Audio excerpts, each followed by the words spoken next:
for us to be having an in-person gathering after the last 17 months. But it is great to see everyone today. I want to welcome all of you that have joined us here at the Washington Dulles Airport Marriott, and welcome all of those of you who have joined us on Zoom. We have over 100 people attending today, 80 plus people in person, about 20 some people online. And it's great to see that virtual blend of getting our word out. I want to remind those attending in person that each of you will have a chance to win a pair of United Business First ZN class tickets, valid for travel between the US, 48 states, Canada, Alaska, the Caribbean, Mexico, and Central America, or Central America. All of you have a ticket that was placed in your name badge holder. The only condition to winning is that you must be present for the drawing, which will take place at the end of the program. To start the program, we'd like to invite Eugene Craybill, our senior chaplain at Dulles Airport, to give an invocation. Following Chaplain Craybill, Brett Jenkins, the Director of Operations here at the Marriott, will give a warm welcome and greet everybody. Thank you, Jack.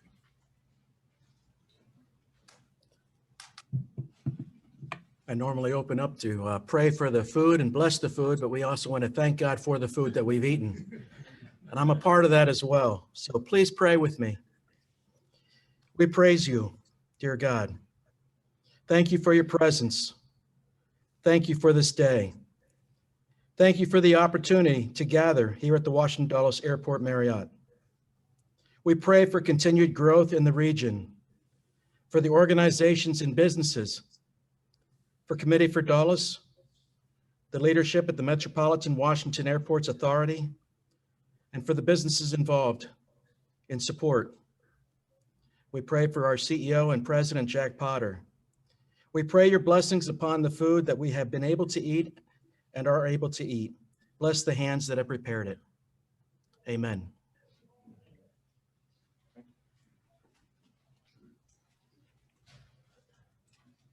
It is strange to be shaking hands and greeting people in person after these past few months. At this time, is Brett going to be able to? Oh, I think I see him walking over. So, ladies and gentlemen, Brett Jenkins from the hotel operations at the Marriott. Good afternoon, everyone. Thank you for being here at the Washington Dulles Airport Marriott. I am Brett Jenkins. I am the Director of Hotel Operations at the hotel. And I can tell you 2020, 2021 has been a year like no other. We've been through a lot of ups and downs. The 87 people in this room, roughly to 100, is the most that this ballroom has had since we've had a chess tournament about 2 weeks ago. So round of applause for all of you being here and showing up today. We really appreciate it. I can tell you real quickly, in the past year, we talk about business and we know it's been down. What you've read in the papers and you've seen on newscast is true. The hospitality industry has been through a lot. Same thing with airlines, same thing with the airport authority over at Dulles. But there are some good things that will come of this. On your tables today are bottled waters. In the guest rooms that we service each of our guests are no longer glassware, it is bottled water. Prepackaged items for lunch, electrostatic sprayers, hand sanitizers in the guest rooms, and then an overall commitment for cleanliness in the lobby is paramount. I can tell you this hotel currently is running 4.5% higher than the Marriott brand average for its commitment to cleanliness. And I cannot thank our entire housekeeping staff each and every day for all that they do. And I know the same thing is paramount over at the airport. So thank you for everyone with their efforts. Finally, we look at supply and demand, and I can tell you it's been tough from a supply and demand standpoint. The month of May was the first time that we as a hotel actually had a positive EBITDA. That stands for earnings before interest, tax, and amortization. So that basically means the owner of this hotel for the last basically year has been writing checks because we have been running net negative. So it has been a tough go, but we have started to see the rebound. We see some positive trends as we move forward, and we want to thank all of you for the continued business. Lastly, I just want to take a minute to introduce Laurel Sherman. She's in the back of the room. She is our local catering sales manager. So if any of you have any business that you would like to partner with as we move forward, please take a minute at the conclusion of this meeting. Laurel would be happy to talk to you. I'm sure we can find some space and availability. Thank you and enjoy your lunch.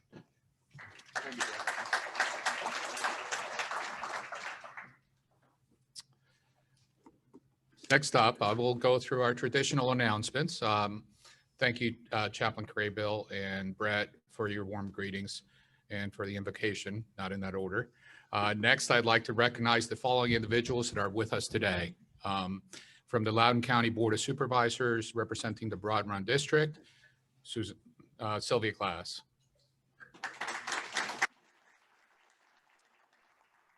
From the town of Herndon, Council Member Sean Regan. From the Board of Directors of the Metropolitan Washington Airports Authority, Bill Sudo, Vice Chair. Mark Unkefer. And the Honorable Kate Hanley. And attending via Zoom is Supervisor Kathy Smith, representing the Sully District of Fairfax County. And of course, our keynote speaker, Jack Potter, President and CEO of the Metropolitan Washington Airports Authority, who will be introduced by Brandon Ferris later in our program.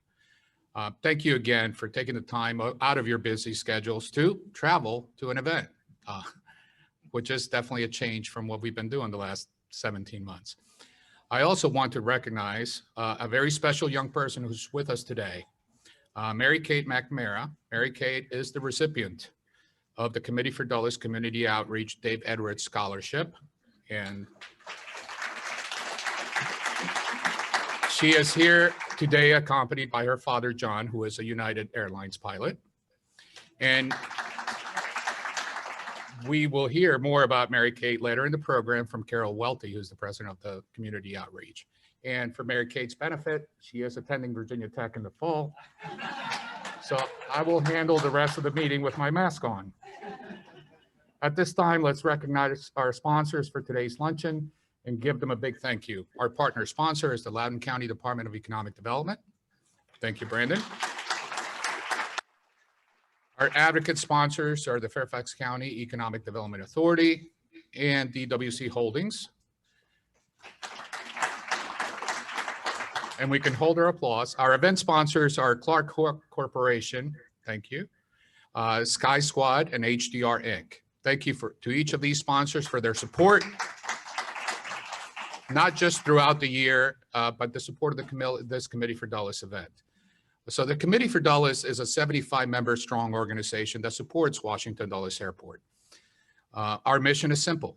We support the economic vitality of the airport. We educate the community. We inform businesses and elected officials on the important role that the airport plays in the regional economy. And we support federal and state and local government policies that protect and encourage the growth of Washington Dulles International Airport and its operations. During the pandemic, not being able to hold luncheons and other informative events for the most part, it's been a busy year for the committee, with much having been accomplished to move forward our mission, including hosting several virtual programs. Thank goodness for all the plethora of virtual conferencing platforms. One such virtual event that stands out this year was our Sustainable Infrastructure webinar held on February 25th. This event was organized to receive a briefing on the sustainability plan by the Airport Authority by MWAA's Roger Natsuhura, the Senior Vice President of Engineering. Roger is attending with us today. The idea of organizing this event came from Mike Sawyers, one of our board members. Mike, would you please come forward? And I think thank you. Thank- What would he do without me? I'd be lost. Thank you, Scott. Probably have me. And so Mike, Mike represents Benoni, which is a local engineering firm, actually a regional, East Coast mostly, engineering firm. And Mike, to show our appreciation for your successful efforts, please accept this humble token or certificate of appreciation for planning a virtual event in the midst of a pandemic that elevates the discussion of sustainability within the airport. So.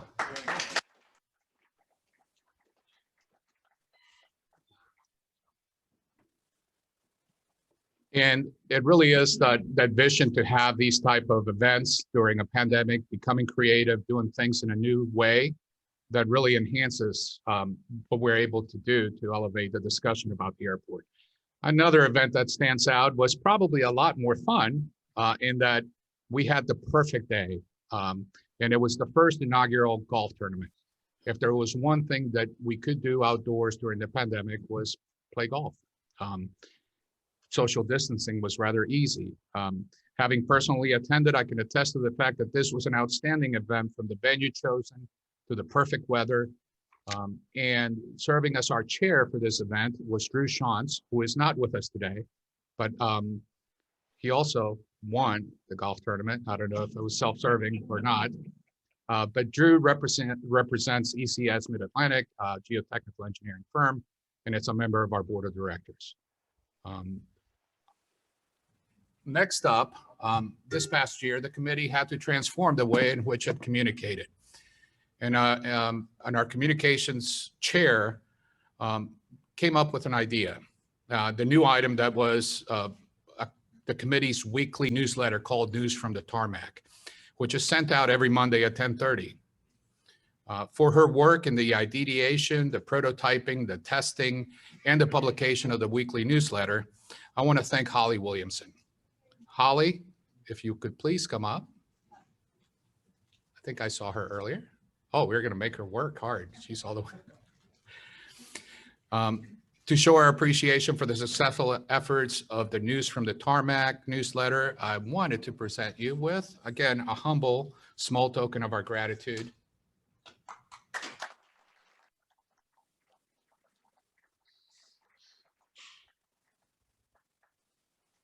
Oh, Yes. I can get in Yes, the sir. book.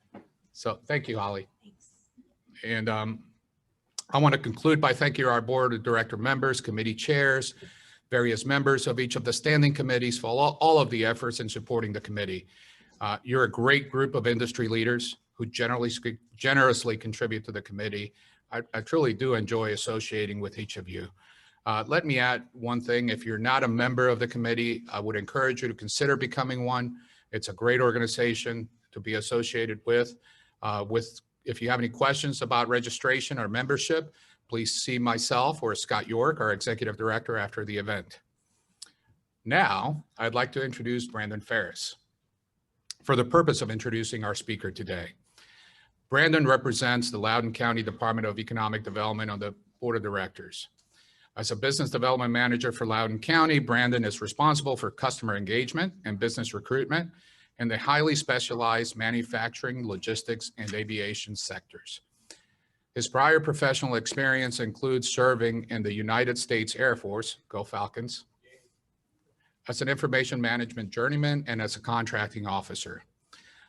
After leaving the world's finest Air Force, he served as a business development and program manager in the small business space. He was responsible for business partnerships, proposal development, capture management, and executive decision-making.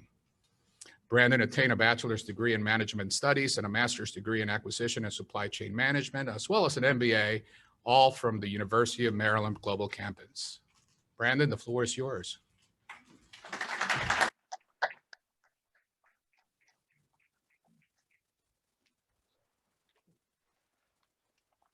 All right, good afternoon, everybody. As Jack said, my name is Brandon Ferris, and I'm a business development manager with the Loudoun County Economic Development, focusing on business attraction and growth in the areas of aviation and highly specialized manufacturing. Thank you to the Committee for Dulles for providing me with this opportunity to speak and for being an influential beacon of support since its inception in 1966 through the current post-pandemic recovery. As the world continues to emerge from the impacts of COVID-19, we see Dulles International Airport as a catalyst for regional economic recovery. Most airlines and routes have returned to the airport, and we are thrilled to see the final stages of testing happening on the future Dulles Silver Line Metro stop. It's no surprise that this has inspired increased membership with the Committee for Dulles, as well as unprecedented growth and development in Loudoun County. During the past year, Loudoun County directly injected nearly $12 million into 2,000 local businesses through support grants and recently secured another $9 million for targeted recovery grants. Outside of funding, we launched several critical initiatives that will help businesses attract the workforce and customers they desperately need. Along the way, we maintained the county's AAA bond rating, lowered taxes, increased county employee wages, and avoided COVID-related layoffs. Bond authorities confirmed that this combination was not done anywhere else in the country last year. So what's next? This spring, we welcome the development vision for Rivanna at Innovation Station, a multi-phase 103-acre transit-oriented mixed-use development that sits just one metro stop away from Dulles Airport. The master plan envisioned a 9 million square foot walkable urban center that directly connected to the Innovation Center metro station. Developments like this make Loudoun a destination on the East Coast, fulfilling the vision of the Silver Line, the Dulles Toll Road, and MWAA. Visionary leadership is something that our next speaker, Jack Potter, knows all about. Mr. Potter is the president and CEO of the Metropolitan Washington Airports Authority. The Airports Authority is responsible for operating and managing the two airport systems serving the nation's capital, consisting of Ronald Reagan Washington National and Washington Dulles International Airports. In addition, the Airport Authority operates the Dulles Toll Road in Northern Virginia and manages construction of the Silver Line extension of the Washington area's metropolitan rail system. Jack has led MWAA through the tumultuous year, and I look forward to what is to come. Mr. Potter, the floor is yours.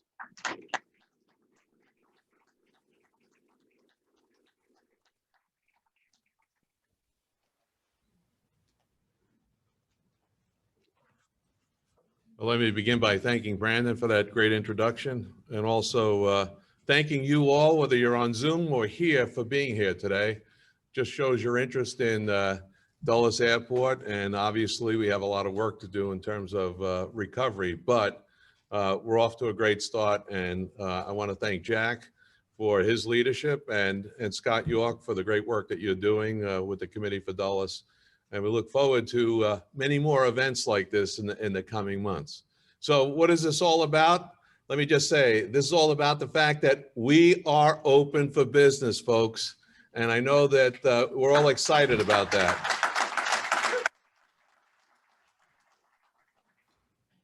All right, how do I get, oh, okay. So, see how this works?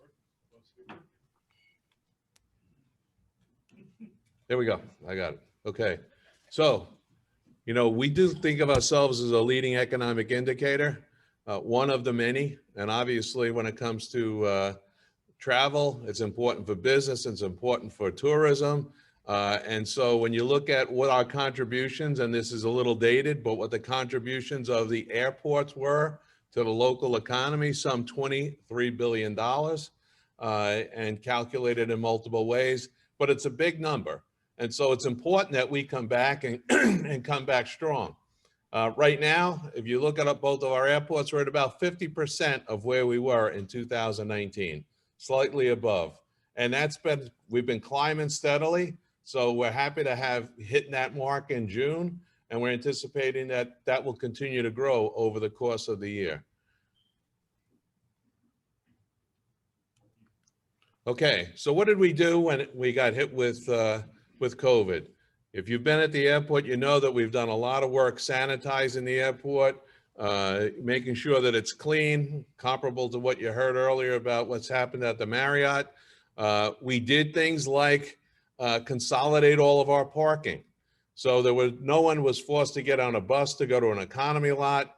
We used the garages that were adjacent to our facilities. We even put our employees in those lots to keep people off buses, to protect them. We tightened our budget. We reduced some capital spend. Anything that we could defer, we deferred. Obviously, we wanted to make sure that we were in a position that we didn't squander all the progress that we had made coming into 2020 as a result of the pandemic. And we were very lucky that we had that progress, because we had our best economic year in 2019 in terms of passengers, but more importantly, our bottom line was very, very strong. And the way it works in our cost recovery business, any money we make in one year carries over into the next. And so we were able to have published rates for the airlines going into 2020. We were able to maintain them as a result of that strong economic position we had. And I'd be remiss if I didn't say that this was all done not by me, but the entire staff at the Metropolitan Washington Airports Authority. And we have many of the representatives here from the authority. So if you would all just stand up, and I'd ask you to join me, give them a round of applause. MWAA people, please stand up.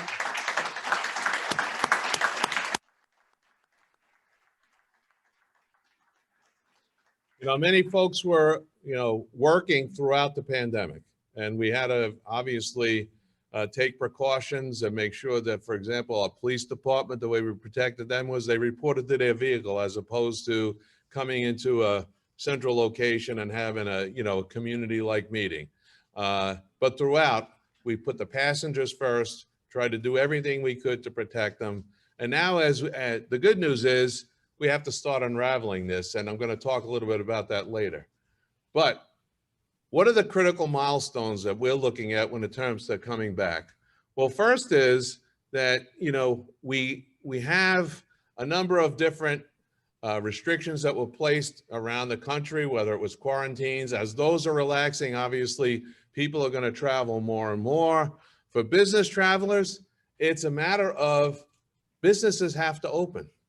You're not going to have business people traveling if they're not reporting to their office.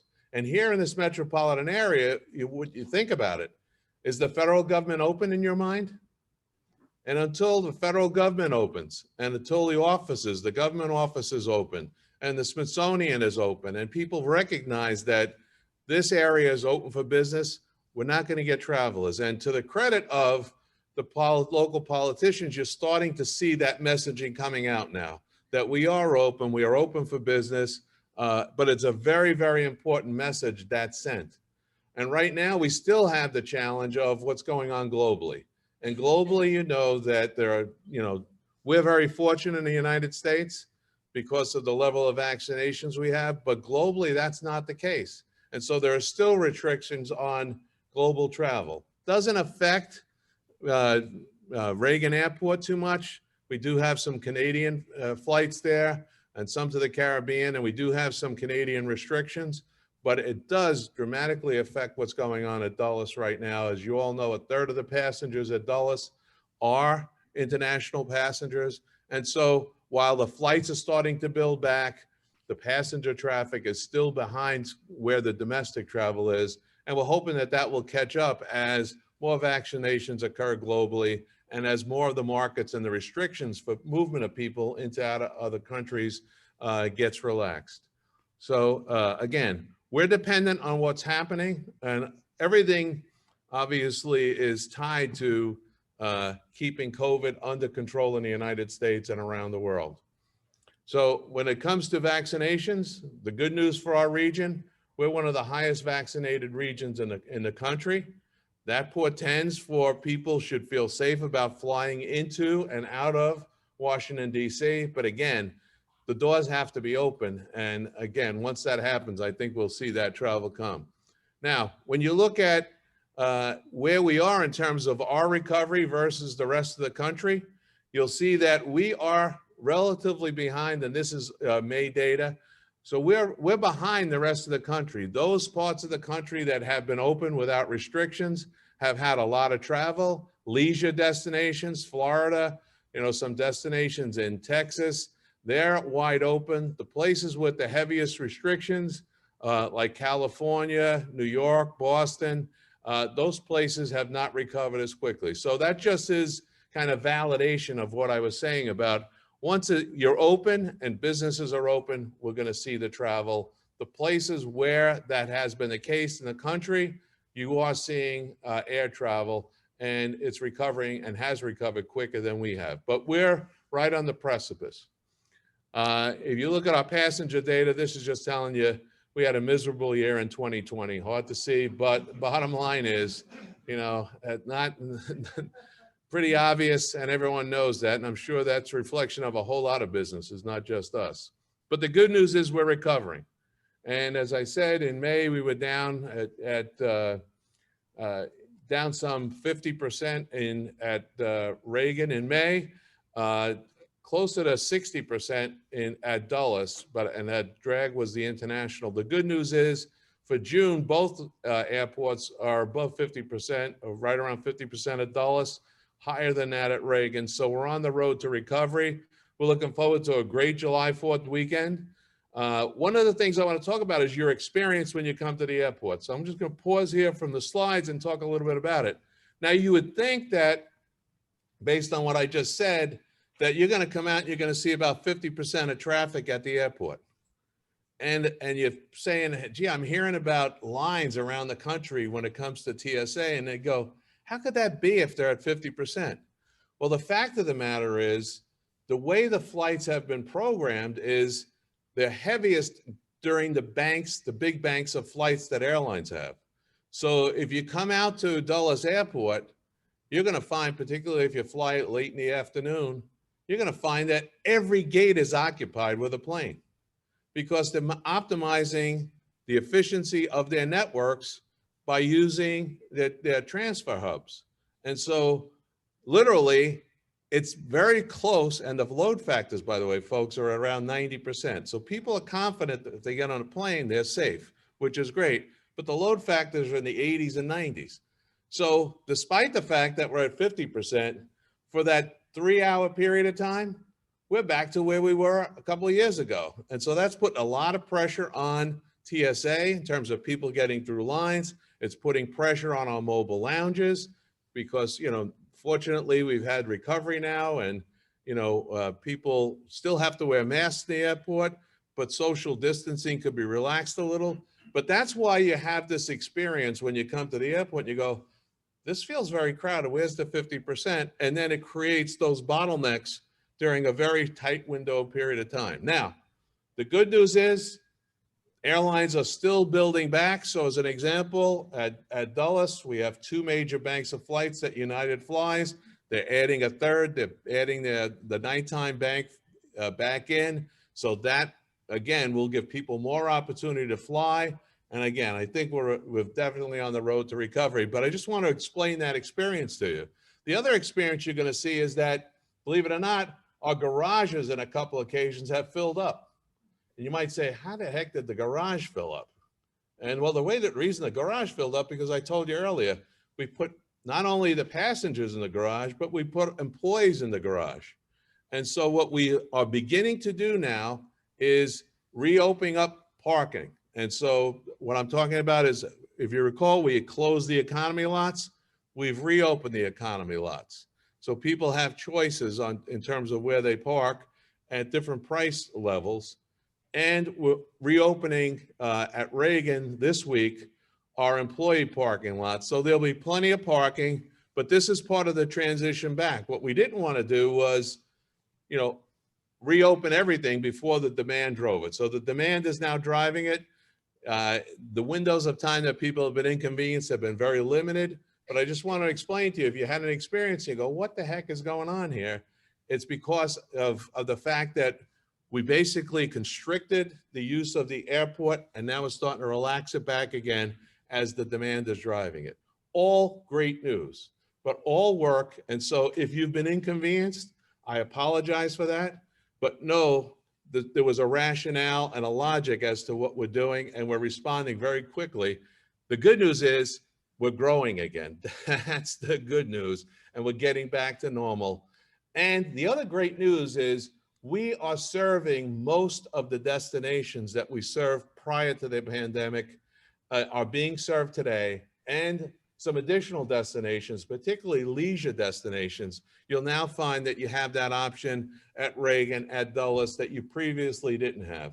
So again, building back smart, knowing where the demand is, satisfying the demand, but not losing your options when it comes to being able to fly to certain destinations. Now, the frequencies will be down, obviously, but you have the opportunity to fly to these different destinations, which is great, because the more destinations we serve from our airports, the better off business is, locally. They can travel to different places, but just as importantly, tourists, you have an opportunity to fly to different destinations, and tourists can come into this area. And we do depend on tourism. It's a big part of our economy, and we want to facilitate it as much as we possibly can. So again, I already mentioned this, international still lagging. And again, as the rest of the world gets vaccinated, and hopefully we don't have a new strain of the virus that's going to cause more problems, we'll be getting back on our feet. You will see, and you are starting to see, flights come back to Dulles. We had 39 international nonstop destinations now, compared to 56 in 2019. So we're climbing back. We're about 2/3 of the way there. And you'll see that number just continue to grow over the coming months. Now, the good news is, I told you, we came into this very strong financially. Well, we've been aided by the fact that the federal government has made funds available to airports. We used some of those funds last year to keep the rates flat in 2020 for the airlines, very successful. We've used those funds this year, and we haven't exhausted them all. We still have some funds that we're going to roll over into 2022 to keep our costs relatively down. You can see that there were 3 different tranches of federal funds, and we got some total of $437 million. And so to date, we've only drawn down $74 million. So we have another 363 to go, some of which, a lot of it will be used this year. And, I've always come to this group and said, we have to make our airports affordable to the airlines, because they're going to make decisions around where they go based on affordability. And so the good news for us is we're doing pretty well there.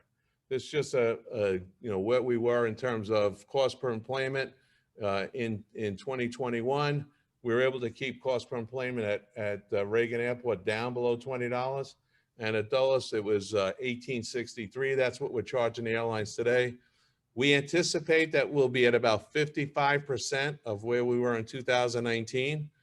I told you earlier, we're in a cost recovery business. So if we exceed that number, 55%, the airlines will get a rebate at the end of this year that will work to keep their costs down going forward. And so we're hopeful that they will be able to do that. But we are and have financial flexibility to get through this, COVID situation, assuming that we stay on the trend of, continued reduction in the number of cases and hospitalizations. If that, we don't have a rebound, a negative rebound, we'll be fine working our way through this pandemic from a financial standpoint. Just as important, though, is that we are positioning ourselves from a cost standpoint vis-a-vis the competition. And the competition are the other hubs, in the case of Dulles, the other United hubs. So Chicago has a lot of pressure, upward pressure on their cost per enplanement, as does Newark. And so we're hoping that United looks at us as a even better place to drive their transfer passengers. And in the process of doing that, it strengthens our network. It will add some domestic destinations and enable them to add some international destinations. And those not only serve United, but they serve the other international carriers that we have at Dulles Airport. Okay, so let me pivot now and just talk about what have we been doing during the pandemic. One of the things that we're able to do under Raja Natsahara's leadership, as was described earlier, what he's doing with the environment, just as important though, he's in charge of building our new facilities. And so At Reagan National Airport, you all know we undertook this project, we call it Project Journey, 2 phases, 14 contact gates to replace the 35X, the hard stand. We had to go down in the basement, get on a bus, walk out, depending on what the weather is, sometimes in the rain and the snow, and climb aboard a plane. We now have that new concourse. It's open, not officially yet, but we're going to cut the ribbon sometime in July. But we have temporary occupancy, and so we have a soft opening, and so those gates are open. I encourage you to get down, if nothing else, just to take a look at it. It's very, very exciting, and you can see a picture of it right there. And there's a connector that's wide and has some of the best views in Washington, D.C. from this new space that's being created. You can see the new Centrum, which is the kind of the hub of that new concourse that's being built, has been built. Plenty of seating, more seating than in the other piers. So, despite that it's regional aircraft, plenty of seating for folks, plenty of power, all the amenities that, any modern airport would have, it has. We have a mother's room, restrooms, and we even have an indoor pet relief area, which is a first for Reagan National Airport. Go back one. And we're excited about concessions. They're a little behind in terms of the soft opening. We had them planned to open in July. That was the original schedule. We were able to advance the schedule because we've concentrated on construction during the pandemic. And in effect, we took advantage of it. When the pandemic first hit, a lot of construction was slowed down. We kept ours going, kept those folks safe that were working there. And we were able to draw a lot of trades and a lot of workers on. And we just, with Turner Construction, we pumped a lot of effort into getting this new concourse open. And you can see some of the names that we have coming, Elevation Burger, and we have Wolfgang Puck coming. So again, exciting new opportunities at Reagan National. Not only is this great in terms of the new stores that we're going to have there, but I'm going to talk in a second about the new security checkpoints. So we've built a couple 100,000, about 100,000 square feet of space, new space that will serve as a security checkpoints. National Hall, which feeds this new concourse, is now going to be in a secure area. And so the security checkpoints that are at the foot of the 3 piers in National Hall are going to move to new space. And those will also offer us opportunities to add new concessions and have new and exciting offerings for people. So National has been an airport that's been underserved in terms of concessions. We're now bringing it up to speed. There will also be some new bathrooms in that area. And so again, we're very excited about the progress that was made on these projects. Here out at Dulles, the other thing that's happening at DCA, at Reagan, we have a new American Airlines Admirals Club. It's also, they held back on investment to see when they were going to get passengers. So the expectation is that will open early in 2022. They're going to start construction on that in September. And then American Express Centurion is building a lounge.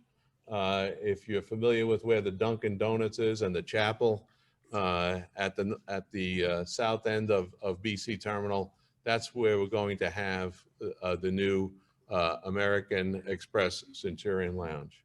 So a lot of changes at Reagan. The new security checkpoints are going to be basically built and have been built below the upper roadway. So above the lower roadway and below the upper roadway at the north and south end of the BC Terminal. So if you think about the bridges coming from the garage, if you're coming across the South Bridge, you'll just get across the bridge, and to your right will be the new security checkpoint. If you're at the north, you come across the bridge, and to the left will be a new security checkpoint. So you'll come down from ticketing, go into the new security checkpoints, you'll exit security, and you'll go into National Hall, and it'll be wide open. So, today we have trouble with folks transferring if you're on an American flight from the center pier to the north pier. Now you just walk out and you basically walk to the next pier. So we're solving a lot of problems by building this security checkpoints. It also relieves a lot of congestion on the piers in the BC terminal, because no longer will you have people rushing to get through security. Once you get through the security checkpoint, you'll be able to take advantage of the stores that are in National Hall there, as well as we're adding some new restaurants. So we think it'll really add to the customer experience there. And this will be open probably early fall, hopefully September, and September, October timeframe. You'll get to experience this. Big change for people in terms of navigation, but we think it's going to be an amazing experience for folks and really enhance, passenger convenience at Reagan National. Here at Dulles, some work is being done. We have, United has built their new Polaris Lounge, which will be open once the traffic picks up. We also have a TAV America, or a Capital One Lounge, that's being built in the main terminal. And hopefully people will take advantage of that lounge as well. We've taken the opportunity, as I said earlier, we did cut back on some of our capital projects. Basically, where it made sense to hold back, it wasn't going to affect, passengers. We pulled back. On the other hand, we accelerated a lot of things, because think about it, when the parking lot's empty, that's the time to repave a parking lot.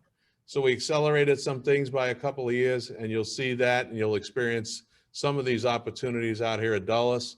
For those of you who use TNCs, the Uber lifts, there's a new third curb, so that folks will now know exactly where to go to grab an Uber or a Lyft or a Via.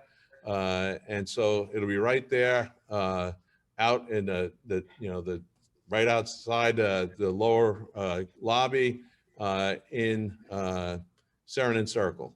So again, we took advantage of the opportunity to do things that would otherwise have inconvenienced passengers. At the same time, tightened our belt as best we could so that we could survive this thing economically. And again, fortunate that we had some help from the federal government. So all in all, I think we've positioned ourselves very well, as best as can be expected. And we're looking forward to working with the airlines as they bring their customers back. And we're also looking at this as an opportunity, should we be advantaged over other airports, to try and steal some passengers. That's, the end of the day, we want to grow. We want to grow with the airlines. We want to make them profitable. We want them to keep them engaged, and we want to provide as many destinations as we possibly can for people flying into and out of this metropolitan area, so we can really enhance the business, the tourist, and other industries that depend on air travel. So let's talk about a few things that are going to come our way. We still have the issue of the perimeter rule at Reagan National Airport. We all know, and you've heard over the years, that perimeter rule is basically you can fly aircraft out of Reagan. It was designed to be a regional airport up to 1,500 miles. Beyond that requires an exception. There's a lot of pressure for folks who want to fly beyond that. I think I said it's 1,250, I should have said, but a lot of pressure there. We continue to need your help in terms of pushing back on efforts to have flights beyond the perimeter. We need your help to continue the funding to help airports. Not only the help I just described, but there's an infrastructure bill that's on the table. We'd like to be able to take advantage of an infrastructure bill to help build out, certainly a CD at Dulles, if we've got a CD replacement, if we could get it, and some of the activity that we have, opportunities we have down at Reagan National. So we'll look forward to you helping us with that. From a noise perspective, folks, we weren't flying a year ago at this time. We're now starting to pick up the number of flights. For the most part, they've been around several banks during the day, but you're going to see more and more aircraft start to move to hours at night. And so you're going to hear stories about there's noise at the airport. Well, everything is relative. Relative to 2019, there's a lot less noise and will be. But as we build back these flights, we're expecting that people now start to hear aircraft and raise some concerns. So again, just we're anticipating that that will be an issue that will be, in front of us going forward. And so we encourage you to continue to help us. We look forward to you continuing to help us, but it's important that we get back to business because of, again, the many contributions that we make to the economy. And so we want to make sure that we're there to do our part to help grow this economy. But this perimeter rule is very much in play right now. It's been challenged multiple times in Congress. Thanks to your efforts and the efforts of our government relations team and the support that we've gotten out of our congressional delegation, we've been able to block it. It's going to be a continuing fight. We're going to continue to have issues with our neighbors who want to build under, some of our flight paths. And again, anything we can do to protect this airport, not just today, but in the future, we need to do to protect, again, the economic contribution that our airports can make, not only today, but going forward. Let's switch to the toll road. That's a cicada you can see trying to cross the road. It's been an interesting year with cicadas. We've had them crawl into, aircraft engines and a whole host of different places where we're finding cicadas. Thank goodness they appear to be in our rearview mirror. But let's just talk about the toll road. Obviously, with businesses down, toll road has been negatively impacted in terms of the number of folks driving the toll road. We are, well behind where we were, in 2019. The good news is that those tolls and the number of people using the toll road are starting to come back. We're grateful we're up in the 70s now, which was, a dream a couple of months ago that we get up to that level of usage. And so we're excited about the fact that that has to come back. We were fortunate that we refunded the TIFIA loan, which, was a major contribution to helping us fund the rail project. And 50% of the rail project is funded by the toll road. So we really need, when we refunded the TIFIA loan, what happened was we actually ended up with some reserves. And so under a TIFIA loan, you're forced to keep a high level of reserves as part of the federal government requirement. When we refunded it and went to the bond market, we got some relief in terms of the level of reserves we had. And we also came into 2020 with strong reserves on the toll road.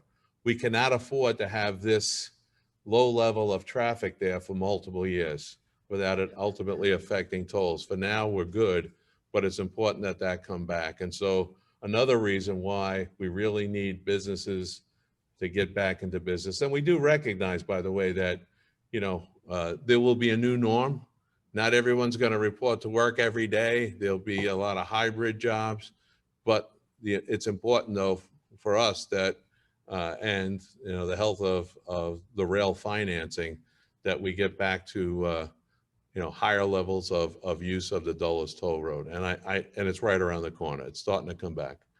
Last but not least, the Silver Line. We're moving toward completion. We anticipate turning this over to WMATA in the fall, and for them to do their final testing and orientation of their employees and have it open. I heard Paul Wiedefeld talking about having it open in the first quarter of 2022. But once we turn it over to them, the ball's in their court.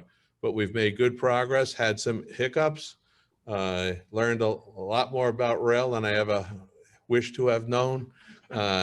Negative cross bonds was, not something that was in my mind, but now it keeps me up at night. Fortunately, we're behind that. But all in all, again, I think we're excited about the fact that we're going to have this rail link to downtown DC. And for folks commuting out to Dulles, it's going to be great for folks who work in this corridor. A lot of businesses have been built up in this corridor. New construction in the corridor as a result of the Silver Line.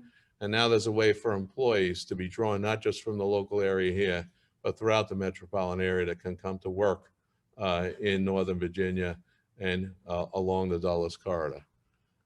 So I want to just close by thanking you again for all of your support. I'm really amazed at the level of turnout here. I'm very grateful to the folks who are joining us via Zoom, and I'd be happy to take any questions that people might have.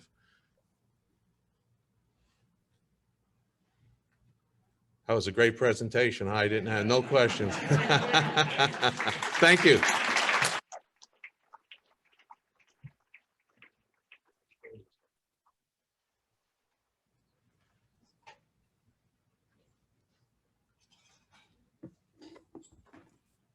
Thank you, Jack.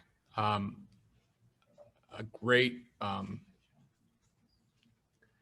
want to express our gratitude, deep amount of gratitude. I know it's been a difficult year for most of you, but particularly aviation, the Airports Authority, hospitality have been disproportionately impacted by the pandemic. And so, Jack, I want to thank you for your leadership. It's been a tough year, and it isn't. This past year wasn't just about management. It was about leading a great group of professionals through a pandemic, through something that happens once in a century. And that's, with you at the helm, it's we're relieved that the Airports Authority is in such good hands.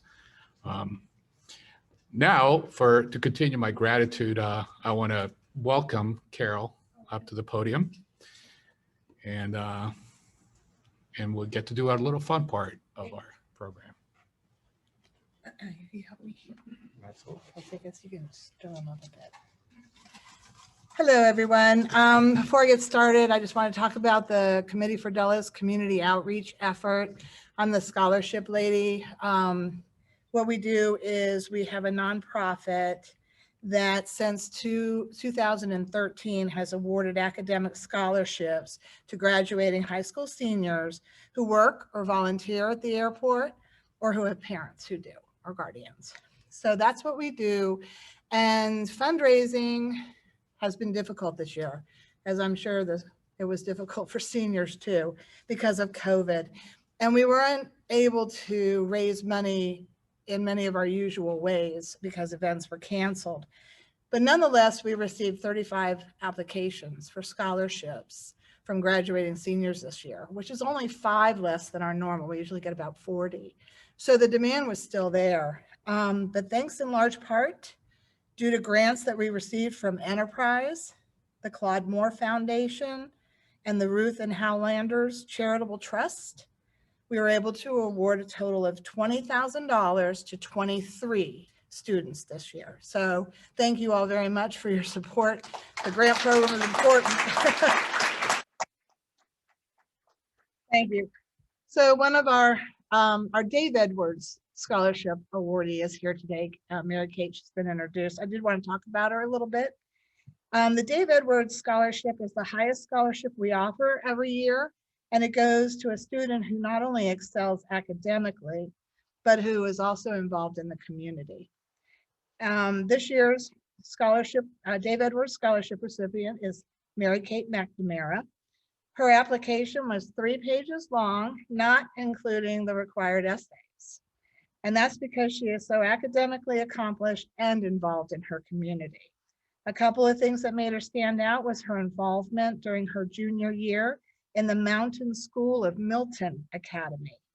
This is a selective program for motivated high school students from across the country who get an opportunity to spend a semester living and working on an organic farm in rural Vermont. This experience inspired her to pursue environmental science when she enters Virginia Tech this fall. Her dedication to her community is admirable and largely consists of helping those in need. Her dedication was evident when during the height of COVID, when she really couldn't go anywhere or do anything, she still found a way to help. She became a puppy raiser for the Guide Dog Foundation for the Blind and America's Vet Dogs. This involves fostering a puppy for 18 months of training, socialization, and love before returning it to be trained to serve the blind and returning veterans. She actually has been involved with this organization since 2011, and this is her 3rd puppy. So as you can imagine, the selection committee was very impressed Mary Kate, can you please stand to be recognized? Let's give her a round of applause.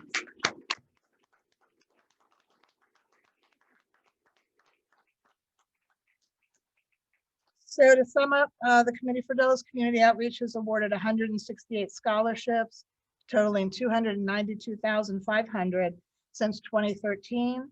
We're making a difference in the Dulles community, and I want to thank all of you here for your continued support. You guys were so generous today in buying the raffle tickets, and it was really touching, and I really appreciate it. And so did the graduating seniors. So thank you, and now on to today's raffle. I think we have 11 items. We have Marketplace Development donated some earbuds and a portable charger, and each of those items comes with one of their, what is it? Yeah, the umbrella, but it's for the Cherry Blossom, the Cherry Blossom Festival. That's what I was trying to think of. We have a couple of spirits donated by Anita and Grazer and Rich McCary. We have multiple hotel stays. These are kind of a holdover from the Tower of Dulles event that had to be canceled because of COVID. So watch for the expiration dates on those if you take one of those.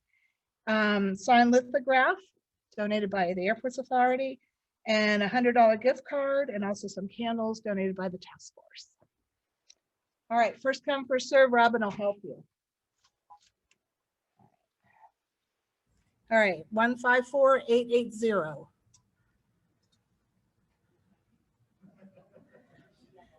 Oh, there you go. You get the top pick. Ericon, Is that right? Christy. Oh, good. She here with Ted? She is here with Ted. Okay. She's babysitting Ted. Ted, do you need babysitting? Yes, Ted needs babysitting. All right, the next one's 154872. Yeah, There we go. the winner. Congratulations.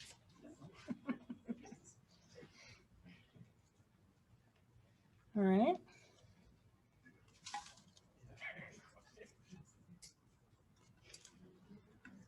One 54685. 685. Oh, Georgia. All right. Okay. 154914. 154914. Yeah. Oh, there you go. Oh, good. And you didn't have to leave yet. Okay. 154886. 886. It's kind of close to 880. Oh, good. Well, she bought a lot of tickets. Thank you, Georgia.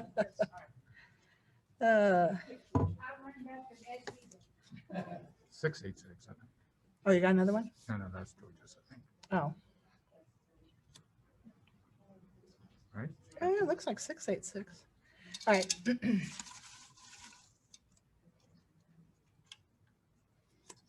One 54739.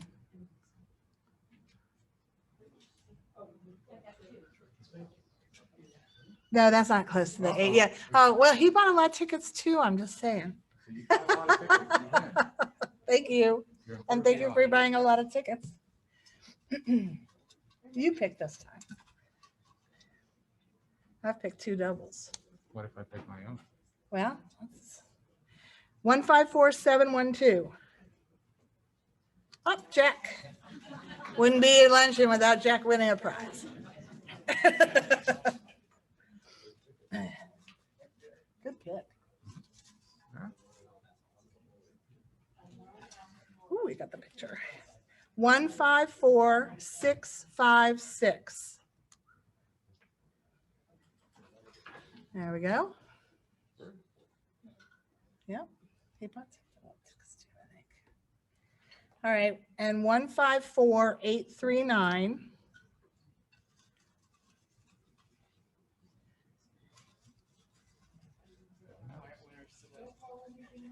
Okay, I'm gonna let Robin get caught up. And then I think we have 2 after that.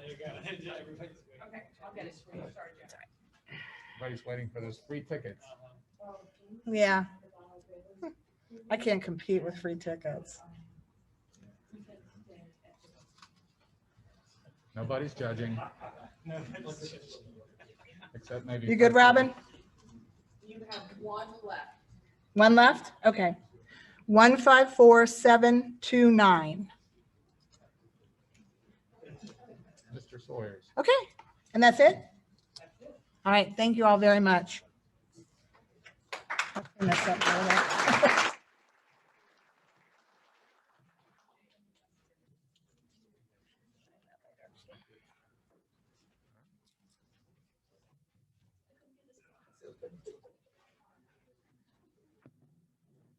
Hey, Kate, you picked an excellent school. We'll talk about that later. Before we do the drawing for the United tickets, I want to thank everyone for attending today's Committee for Dulles Luncheon. It's been terrific. It really has been terrific to see you all of you. Our next luncheon will be on September 30th. The keynote speaker will be Ty Osball, who is the Global Aviation Leader and Principal at Gensler.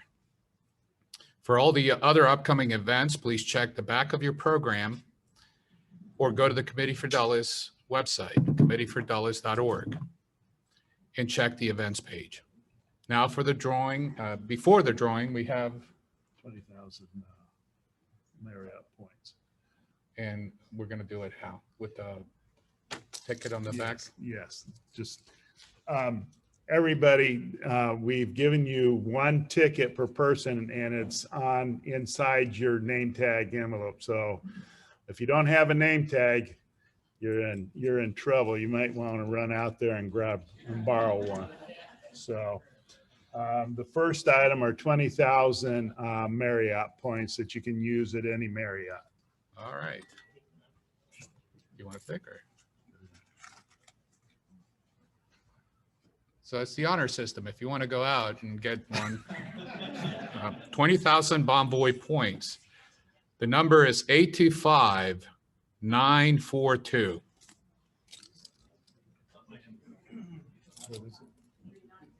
Repeated. There you go.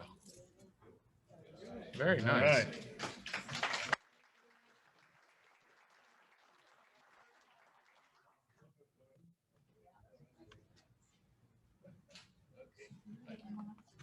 This is the grand prize. That's the grand prize. And now for the grand prize. Don't blame me if you don't win, which is all of you, except for this one ticket. United Airline tickets, first ZN class tickets valid for travel between the US 48, Canada, Alaska, the Caribbean, Mexico, or Central America. I think earlier I said and. So it's or Central America. A reminder that travel must take place before December 31st, 2021. And the winning number is 825887. Lucky 7. Repeat it again. 825887.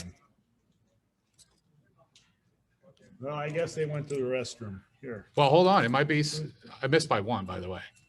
So it wouldn't count.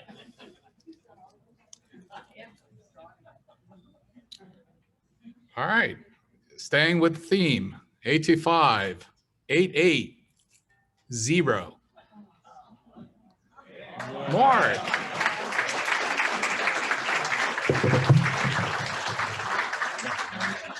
Yeah. Oh, photo op. I gotta burn my, you got it. Can't get away without that. Oh.